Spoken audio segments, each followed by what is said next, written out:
It's yeah. Let me just jump in here for a second. When you want to say resident, okay, it comes from the word like residue, okay, like residue. It's something. It's proof that something existed at one point in time at a specific place, or it's a place where you sit. So you reside, or it's residue. So when you leave a stain on a carpet, that's proof that you existed at one point in time at that specific location. Okay? That's basically what a resident means too as well. It means, were you there at that particular moment in time? It looks like you could say, like the IRS or somebody's going to claim that you owe something due to them because you resided there. Residue. Proof that you obtained a service, good, or a product from us. Were you a resident of the county? Were you a resident of the state? Were you a resident of the nation? Where did you reside? Where did you sit for a while? There's proof that you sat there. There's the residue.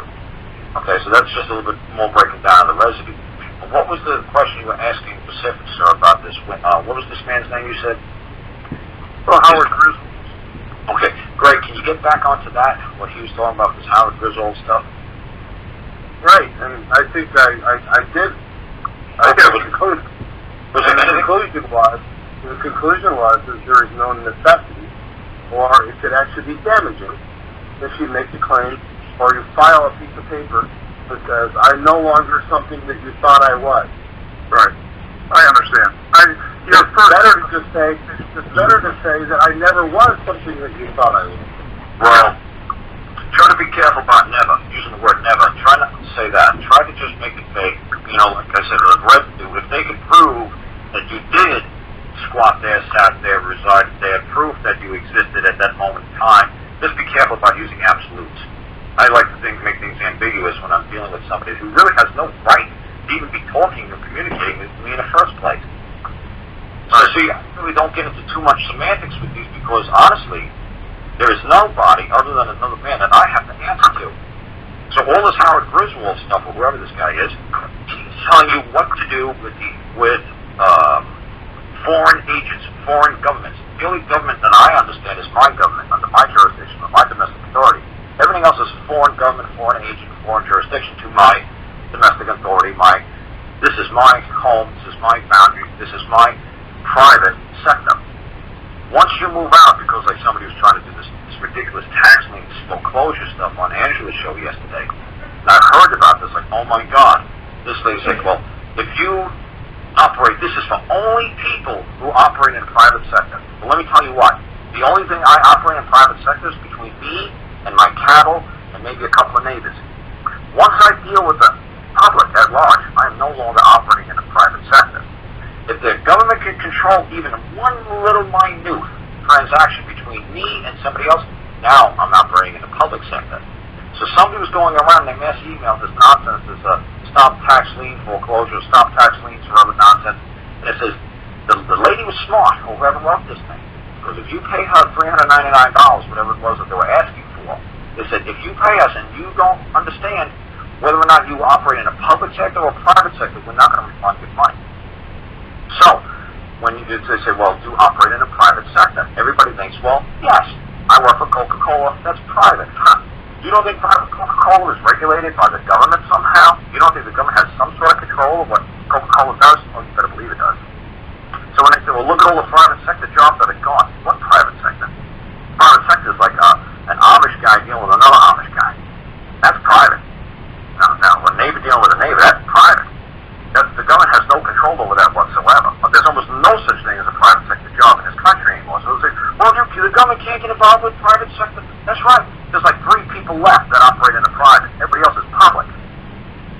So I don't know if you guys seen this thing. It said, what was that mass email that everybody sent me? Because I was on Angela's mailing list and stop tax liens, I think it was .com. I just laughed at it. There are so many ways that these people are going to keep your money.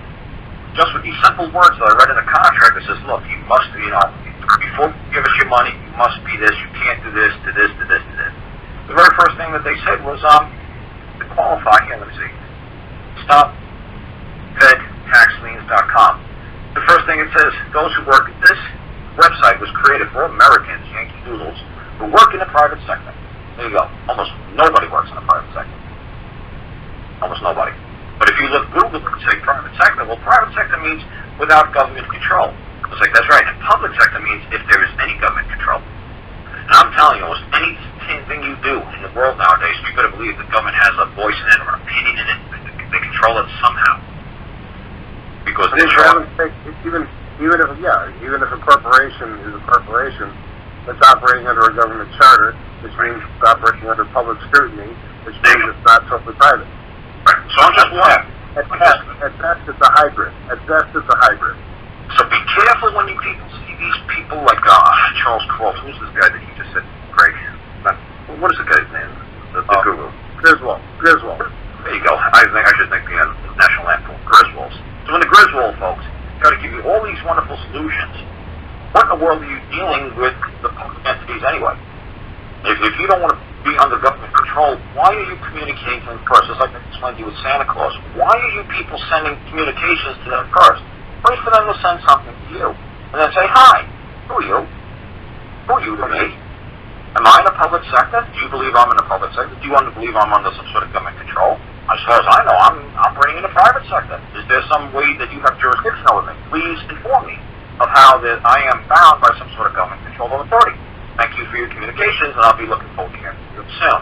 See how nice that was? Instead of saying extortion and all this other stuff? Yes. Lovely. It's lovely. It's simple. The first 5 sentences were very informative when he first started talking about it. Well, what I did? No, Greg. Oh, Greg? Oh, yeah. Because Greg, like I said, he knows these guru people. He knows, he researches this stuff like crazy. Yes. So he researches this stuff, and he comes back to me, he's like, oh, wow, look cool, and then I just punch a million holes in it. So he's like, oh, darn. And then he goes find another thing. And then he comes back and says, Karl, look what I just read today. No. I punch a million holes in it. It's like, oh, darn.